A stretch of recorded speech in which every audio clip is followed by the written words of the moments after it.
problem is, no matter how I sit, I kind of look pregnant. Speaking of Mary, Virgin and mother. So how does that actually work exactly? Virgin and mother. I know it's quite Couldn't you couldn't interesting. you could be one of those things, but how are you both of them? Look, God can create something out of nothing and basically, part the Red Sea, keep Daniel from burning in the fiery furnace. Then it's really not going to be a challenge for him to make this woman virgin and mother.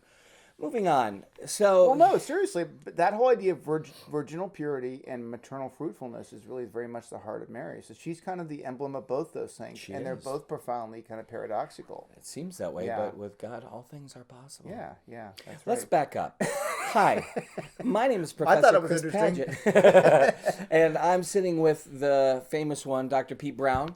Now, I like the idea of talking about this topic of Mary because it's one of my all-time favorites, but for me, it was a little bit harder to wrestle with a sense of appreciation for this teaching because I did not grow up Catholic, and in fact, it was the teaching I got was probably pretty anti-Catholic and specifically anti-Mary. Really? But you grew up Catholic, but you would say you had a little bit of a reversion to the Catholic faith. I did, yeah. Like so, I was baptized when I was a baby, but I had never been confirmed. I had never, had first communion. I had no religious instruction, no CCD, no instruction in school, nothing. And then lo and behold, college came around, and I started kind of drifting into C.S. Lewis, and so C.S. Lewis was sort of one of the gateways of mine into Christianity. So that's not a really Which is exciting story, interesting but because yeah, he wasn't even Catholic. that's right. That's He was right. Anglican. That's right. That's right. Yeah, he was Anglican, but at the time, I sort of liked the intellectual bent that he had. I sort of liked the tone of the book. It seemed like it was, kind of balanced. It was very well written. Was it Mere Christianity? Yeah, Mere Christianity. Yeah, exactly. Which, I honestly, my opinion of the book has probably diminished a little bit over time just because I think the arguments in it, kind of knowing what I know now, are not probably the arguments I would use today necessarily. But, this is what, 20, 25, 30 years ago for me. So, I mean, the world changes and you've got to Yeah. kind of change with it. So keep But that's up. interesting you say because there are some things that are said at certain points in our life that resonate and can cause us to make some pretty intense life changing decisions. And I remember for me when I was becoming Catholic, it was a similar thing where I would read arguments and ideas from people that I had really never processed like that before. And all of a sudden it was like a light bulb came on and it clicked. And a lot of those light bulb moments came when I began to study what the Catholic Church had to say about Mary. But what was interesting when I think about Mary is that a lot of people especially within academia, we get a little bit lost in information, and that's good. Doctrinal information is necessary. We don't want to minimize its importance, but I'm a firm believer that what we learn should show up in our daily life. Like there should be a practical application of having a relationship with Jesus Christ. Knowing more about who he is will help us to have a deeper relationship with him. And in the same way, having a devotion to Mary should cause us to treat people differently.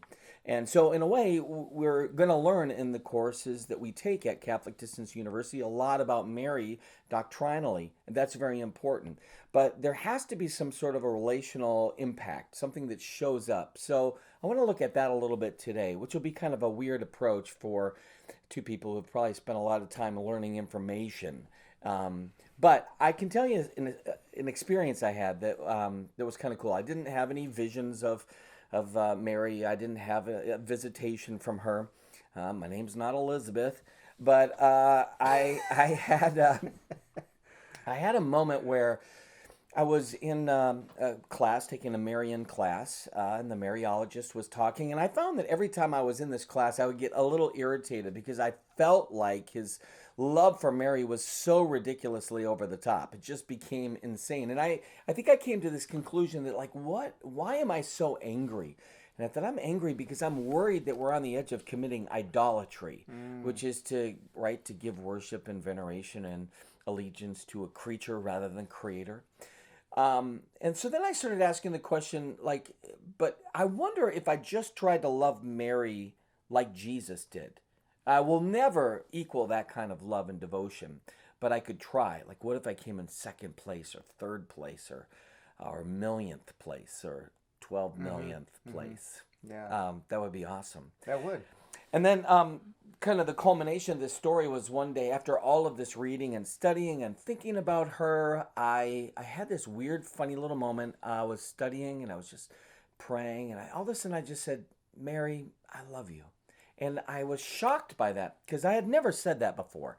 And I almost kind of sat up and I thought, like, that's so crazy. You were still Protestant at this point? No. I was Yeah. Catholic even. Yeah, So I yeah. had resolved the information, had settled enough into me to say, yeah, I'll become Catholic. But in terms of a real deep devotion and dialogue with Mary, there was nothing really like that. So, but at this moment, after all of this study and reading, and I felt like, you know what, I mean that. I actually do mean it. I do love Mary. And so something had happened where the information had gone from the head to the heart. So the way I look at a lot of this is that the more information I get, the more my heart can be involved. And when the heart's involved, then things change about how we live our life. Right, right.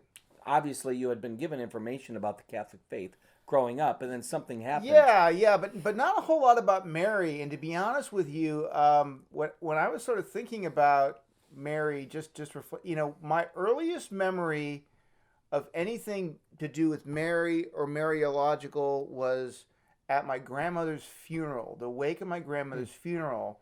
And I think when my grandmother died, I want to say I was maybe like 12, 13, so not very old, kind of a, not quite a toddler, but not quite a teenager kind of thing. So I was probably in about 5th or 6th grade. And I remember, like, at the wake of this, the priest showed up and he led, like, just like the side room. It wasn't even the whole room, but just a bunch of us in the rosary. I'd never heard the rosary before. And a lot of people think the rosary's boring. And I'll be honest, that sometimes, it is sort of boring sometimes if you're not into it. But at that time, it didn't seem boring. It seemed sort of rhythmic and harmonious and stuff, and something about it just really stuck with me and resonated, internally, such that I'm not saying I thought about it a whole lot afterwards, but when I heard it again, I realized, oh yeah, that was way back when my grandma died, and we were asking Mary to pray for us at the hour of our death when she was dead, and I was like, that somehow just stuck with me, and I don't. I'm used to coming up with, profound theological things to say, and I don't really necessarily have a profound point, except that, that was one of those memories that that sort of had, I really hadn't accessed it, but then I began to think about it, and it's like that's really the earliest memory of Mary that I had. That's fascinating, Yeah. actually. I don't know what your earliest memory of Mary is, but some of you may have been brought up in homes that had a strict Marian devotion, and I find that many of these people, their devotion to Mary is difficult because it's so connected to almost this militant kind of approach. So some people, when they were young, if you're older, may have had to pray the rosary on your knees before bed, and it just seemed like any connection to Mary seemed to be a little bit more severe, and that kind of prayer life was not something that was endearing so much. Yeah, But for right. me, what's interesting is that we didn't have formulaic prayers. I mean, I think we knew the Our Father, but it would have been a little bit different with the ending. So, but we was really encouraged to just kind of speak from the heart, that idea. So one of the difficulties that I faced was seeing all of these like very, ornate and developed routine prayers that would be spoken over and over and over again. And as a Protestant, you struggle a little bit too because there's this idea that this vain repetition seems to be almost embodied in the rosary.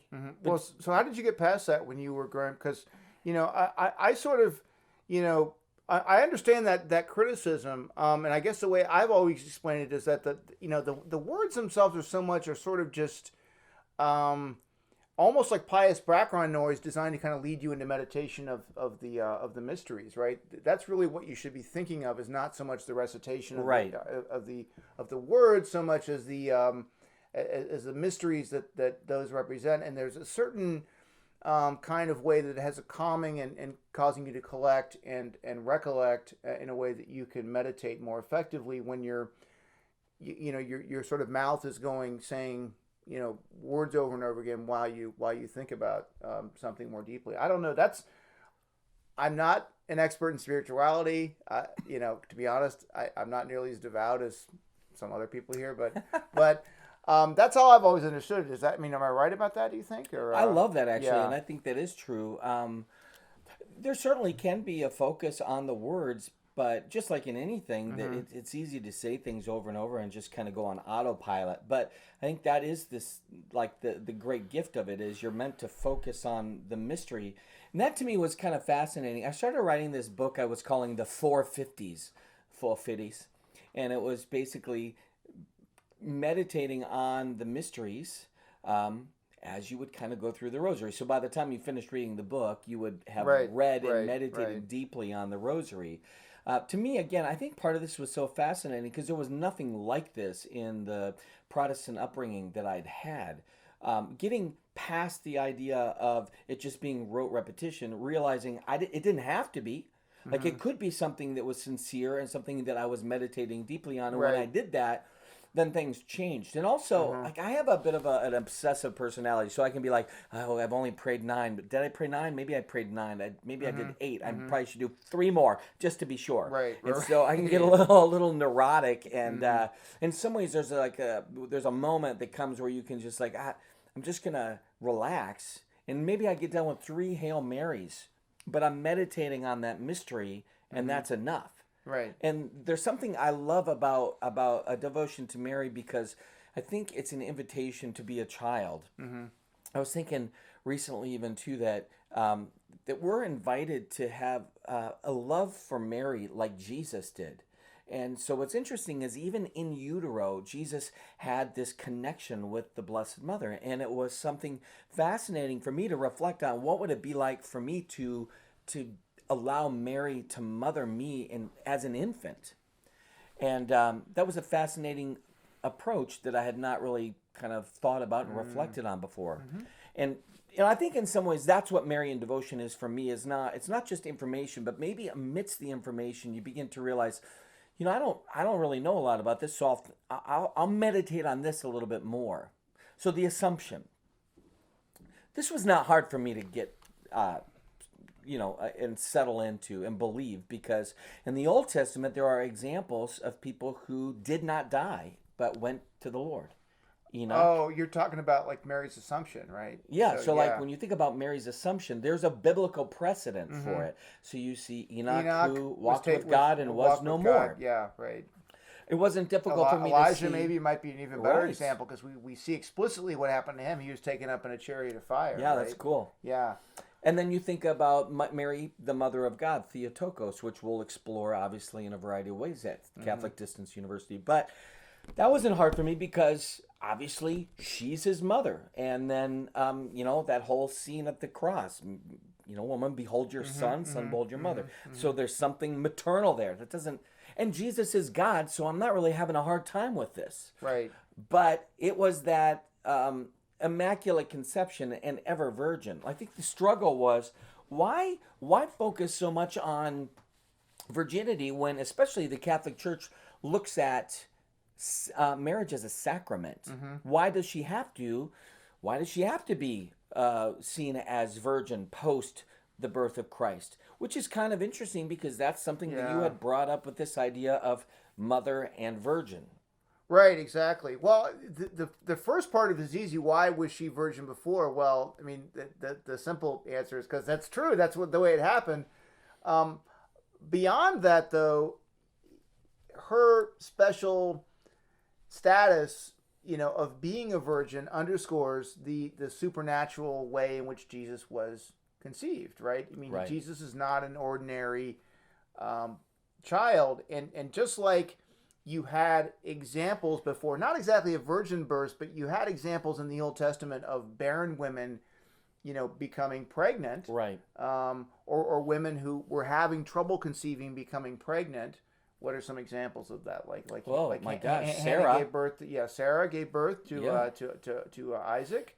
Hannah, of gave course, birth to with Samuel. Samuel. Right. So in other words, this is a well-known Old Testament type of the Yeah. ways in which God can bring something from nothing, and this is sort of the ultimate case of that.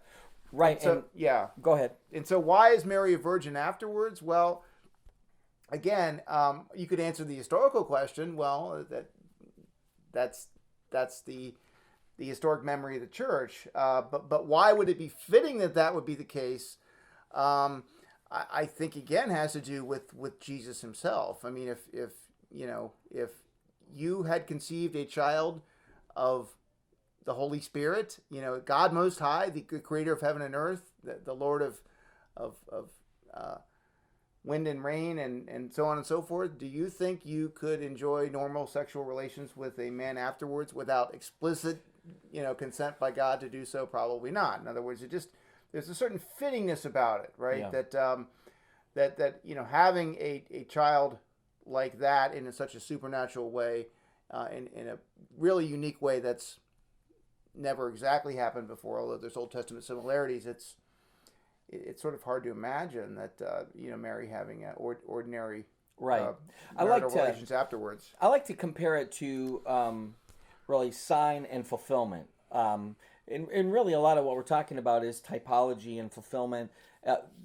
Basically, we're going to learn a lot about typology and the importance of that word. Fitting is such an apropos word, is that it's not an accident how things are happening, and the direct connection to Jesus Christ, Genesis 3:15, that proto-evangelium, and the culmination of Jesus fulfilling that with the woman and her seed crushing the head. Right. The interesting thing, though, is that when it comes to these questions, and specifically marital intimacy, it's about a sign and a reality. So, for example, let's pretend I love hamburgers, which of course I do. I mean, clearly.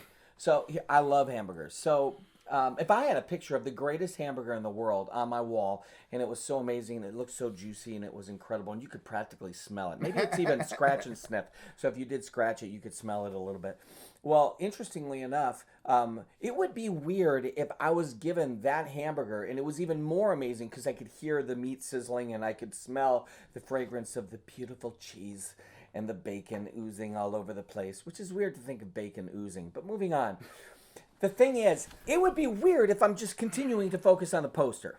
Right? Because the fulfillment is there. And so when you talk about the intimacy and the virginal integrity of Mary, you have to look at this idea is that love is literally incarnate right there. You don't need a type when you have the fulfillment. And in marriage, that physical intimacy is a type of intimacy that is bespeaking what will come, that intimacy in the beatific vision. But you have that intimacy, the fullness of God in bodily form, Emmanuel, God with us. There is not a need to resort to a type when you have the fulfillment. I see what you're saying. Yeah. So in other words, I think to maybe put that in one sentence, that relations between a man and a woman in the sacrament of holy matrimony is basically the deepest, profoundest human connection that's possible in this world, but that's a foretaste of the ultimate, reality of the union between us and God through Christ, that we're to expect in the next world. Is that about right? Of course. Okay. So what's interesting too is then if you think about the practical devotional application of this, when you have a devotion to Mary and you're centered on the Lord, you have a Eucharistic approach to life, then suddenly things look different than they would without. And so to minimize the role of Our Lady is to almost kind of reduce what that possibility could be. And the possibility for us, Christ in us, the hope of glory. All right. I've got a question for you, though. Okay. The New Testament talks about Jesus' brothers. So riddle me this, okay? The New Testament, the Word of God, talks about Jesus' brothers, and you're telling me that Mary is a virgin. So explain that paradox, and let me see if you get it right. Well, it's all about the words. I could say to you, "What's up, my brother?" And if you just took the written word of that, you would think, are they literally biologically related? Look at, they're so different looking. Chris is so ruggedly handsome, and Pete, he's on the edge.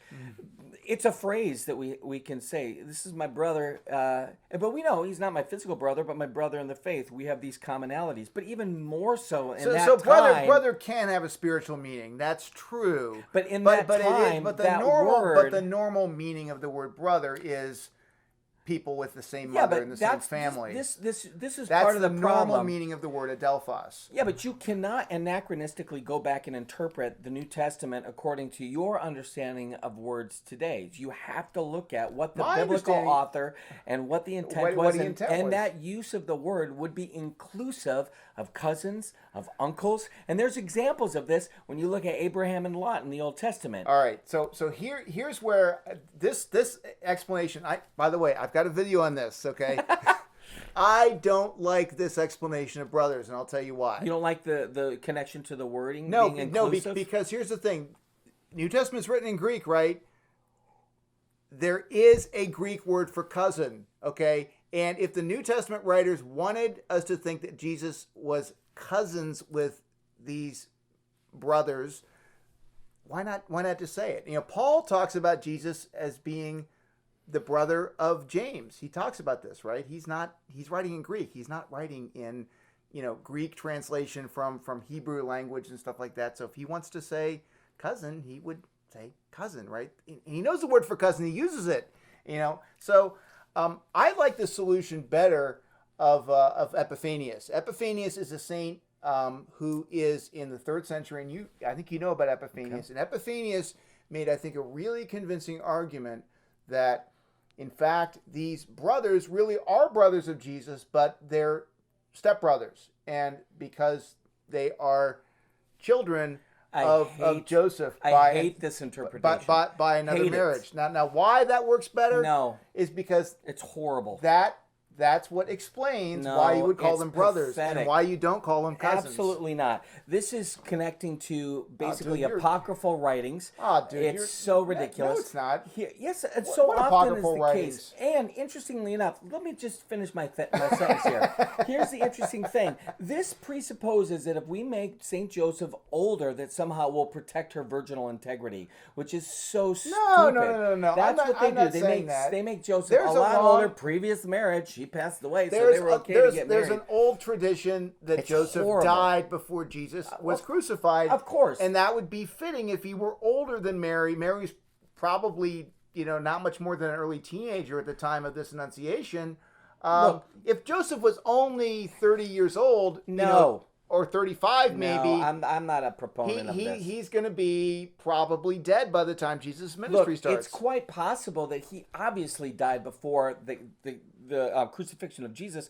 Then Jesus would not have given Mary to go and be with John. There's no way that would have happened if St. Joseph were still alive. And to be honest, if he had in fact a real brother, she wouldn't have gone to St. John's anyway. She'd have gone with her brother or with her sons. Like, it's just baloney. Here's the truth. Is that, listen to me. This is crazy. This is crazy. Cray. Which is a theological word. So the thing about this is, and I love that we're having this discussion because I feel like there's something so beautiful about seeing Mary and Joseph, who were betrothed to be married before the Annunciation. Right. There was a genuine, authentic love. It was a real love. And they would have traditionally been married around 16, 17 for the men and 12, 13 for the girls. So this was not uncommon. There's a million reasons that he could have passed away before Jesus turned 30. I have, unfortunately... Here's the problem with what you're saying. Oh my gosh. Here's the problem with what you're saying. You basically are wanting us to interpret brother in a way outside of the normal way that the term brother is used in the New Testament. No, it's not outside Jesus says, who is my mother? Who are my brothers? Who is my sisters? Whoever does the will of God is my mother, brother, and so in your reading, it would have been just as good if he had said, who's my mother? Who's my uncle? Who's my aunt? Who's my cousin? Who's my boy cousin? Who's my girl cousin? Because they had come up to him and said, your mother, your brothers, and all that stuff are out there waiting for you. Brother is used because it's the tightest It's not a connection, dynasty and a blood lineage. He's trying to say that this relationship we have with the family of God is beyond just blood lineage. And Peter and Andrew are cousins too, right? I mean, it says they're brothers, but really they're cousins. And Zebedee says their father's really their uncle, right? I mean, that's, of course. That's obvious, right? It doesn't exclude the possibility of that word being used as brother. Why would we read it that way? It's the same. Why would they call Abraham and Lot like cousin uncles when they were? It's the same kind of arbitrariness that we would condemn if someone outside the church was reading the Bible. You know what the problem is? You are looking at it thinking that they should use your understanding and use of that word in this context the way that we do and use it today. All right. It's possible. it's possible that you can say the word brother, and it's obviously meant to be brother. It's possible. But it's also possible, and there are biblical examples of this. I've given the Lot and Abraham example of using that word and calling that person a relationship that's not necessarily, strictly speaking, the one that we would say it is today. Okay. Do you want to know the answer to this? Do you want to know? Do you want to know why in the New Testament I'm going with the Epiphanian explanation, not the Jerome? He's giving the explanation of Jerome.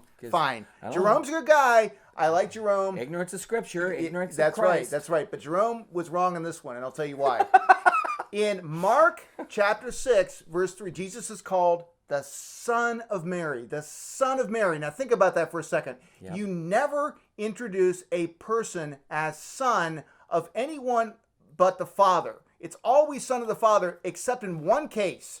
One case and one case only, and there's Old Testament precedents for this, and that is when the son of the woman is different from the sons of the father. In other words, it distinguishes if the father has legal children, that is adopted children, Jesus, and his own children from another marriage, that would distinguish between the two of them. Some are sons by the first woman, others are sons of Mary. Okay, there's an example of that. Solomon is called son of Bathsheba in the Old Testament. There's several examples of this in the Old Testament. And David, of course, as we know, had children by many, many wives.